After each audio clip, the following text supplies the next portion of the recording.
Bonjour à tous et très bienvenue sur News Jardin TV avec ma petite femme Nicole qui, comme d'habitude, se trouve actuellement derrière la caméra. Nous sommes des passionnés de voyage nature, de voyage découverte des plus beaux jardins du monde. Et c'est pour ça que nous avons créé cette émission Planète Végétale. Et aujourd'hui, je vous propose d'aller au Maroc, à Marrakech exactement, pour découvrir l'un des plus célèbres jardins du monde. Et oui, tout simplement, celui du peintre Jacques Majorelle. Et pour cela, nous allons avoir un guide exceptionnel. Il s'appelle Abderrazak Ben Chaban et il a travaillé 10 ans à reconstruire ce jardin. Alors, direction le Maroc pour une découverte passionnante. Alors, entre 1998 et 2018, j'ai eu la chance de voir en charge le jardin Majorelle pour le restaurer, puisque Saint-Laurent m'avait demandé de restaurer ce jardin tout en continuant à le laisser ouvert au public. Et pendant 10 ans, c'était une aventure extraordinaire.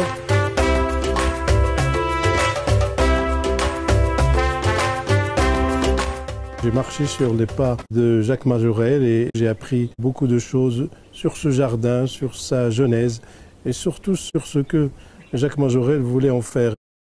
Il voulait en faire un lieu de partage et une œuvre artistique vivante. C'est un peintre qui est venu au Maroc au tout début du XXe siècle, en 1917, parce qu'il était malade, il avait la tuberculose, et on lui a conseillé d'aller prendre le soleil au Maroc. Donc en 1917, il s'est installé à Tanger, et on a trouvé que le climat était très humide pour lui, donc on lui a conseillé de descendre vers le sud, et en 1919, il s'est retrouvé à Marrakech. Il a habité dans la médina de Marrakech, d'ailleurs, une médina qu'on retrouve beaucoup dans ses tableaux de début. Ensuite, il a décidé d'aller s'installer dans ce qui est devenu Jardin Majorelle, dans la palmeraie de Marrakech, en dehors de la médina. Il a acheté un terrain en 1922 et 2 années de travaux après, il l'a ouvert au public en 1924. Et il a ouvert au public juste pour soutenir une œuvre caritative des sœurs qui étaient à Marrakech et qui voulaient aider les malades.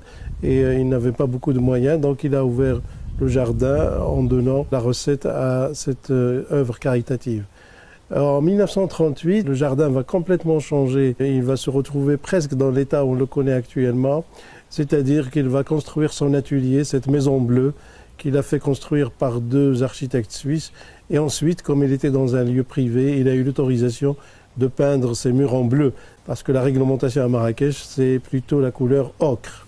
Mais comme c'est dans un jardin, ça a été autorisé, ce qui a rendu ce jardin encore plus lumineux. Donc c'est un choix de peintre, c'est une palette de peintre qu'il a agrémentée par différents pots qui sont peints et qui sont plantés de plantes généralement à fleurs.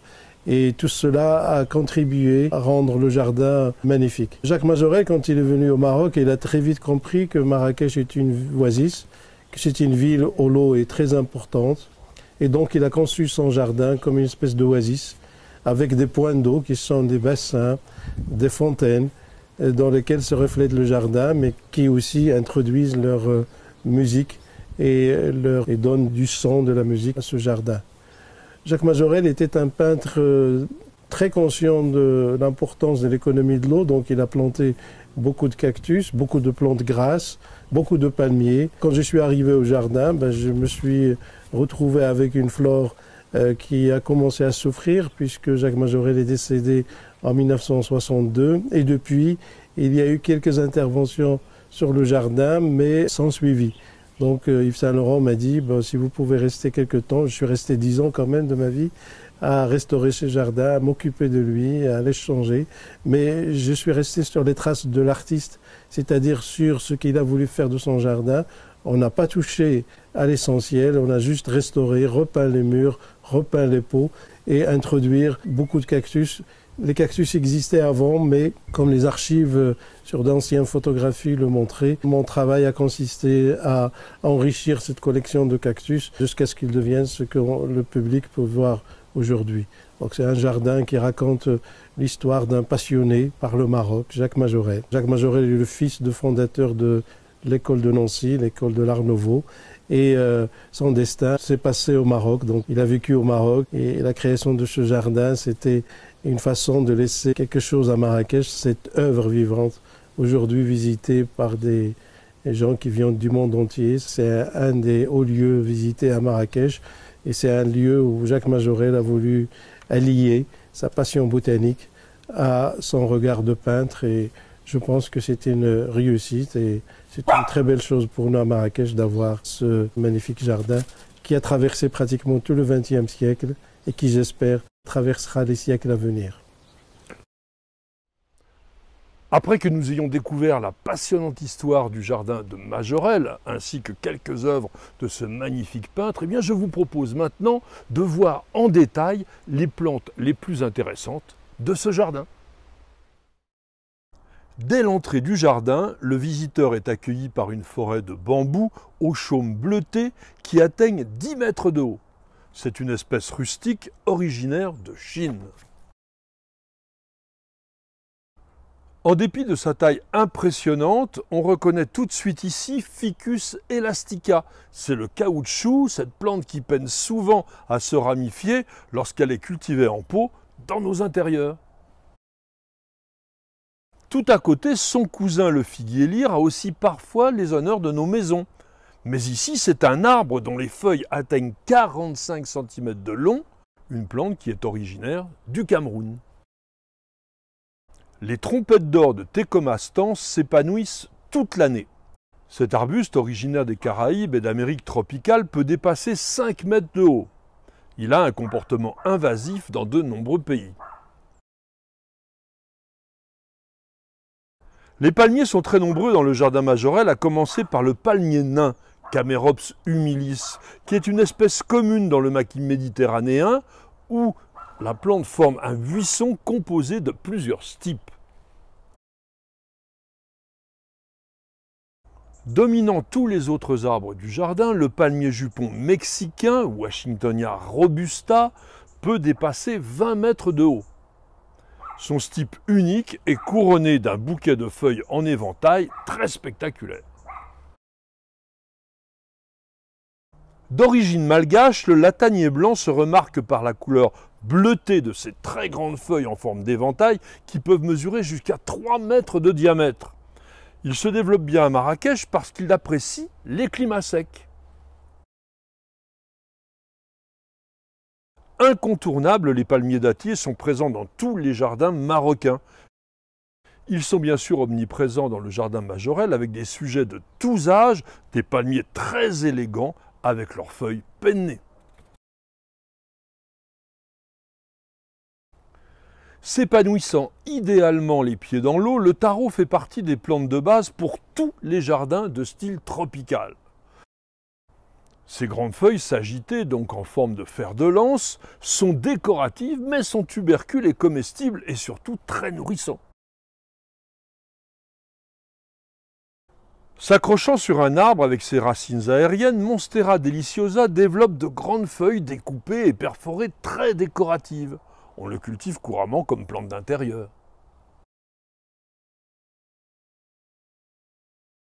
Le kalanchoé à oreilles d'éléphant est une plante succulente originaire de Madagascar. Ses feuilles charnues et duveteuses aux reflets bleutés apportent une touche originale dans un jardin sec.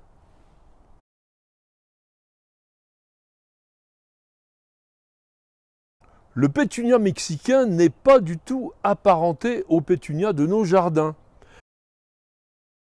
Mais ses fleurs ont une certaine ressemblance, il faut bien le dire. C'est une vivace originaire d'Amérique tropicale qui réussit très bien dans les jardins méditerranéens.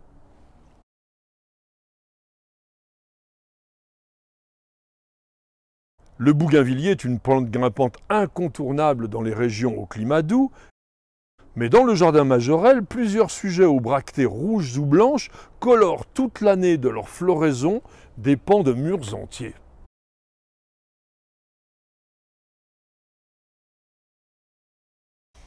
Plante quasi préhistorique, Cycas circinalis a de faux airs de palmier et de fougères arborescentes. Ses feuilles pennées, qui peuvent dépasser 2 mètres de long, ne sont pas piquantes, contrairement à celle de Cycas revoluta, le sagou du Japon.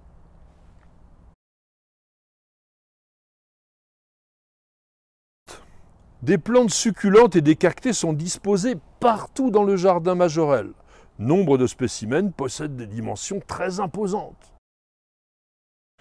Espostoa lanata est un cactus appelé couramment le vieil homme péruvien, ceci en raison de la pilosité blanche qui le recouvre et le protège du froid parce qu'il vit dans les Andes.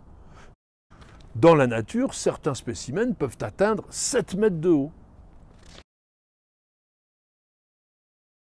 Appelée parfois nolina ou pied d'éléphant, Beaucarnea recurvata est une plante d'intérieur courante. Mais dans le jardin majorel, c'est un petit arbre qui dépasse 4 mètres de haut. Il est originaire du Mexique et il pousse très lentement.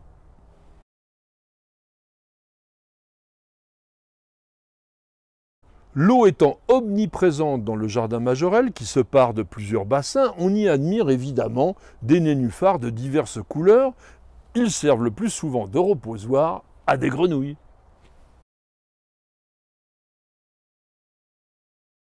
Entretenu par une vingtaine de jardiniers, le jardin majorel est un des hauts lieux du tourisme au Maroc. Et il reçoit plus de 600 000 visiteurs par an. Aujourd'hui, il est la propriété de la Fondation Jardin Majorel, une organisation marocaine à but non lucratif qui soutient des programmes culturels, éducatifs et sociaux dans tout le pays.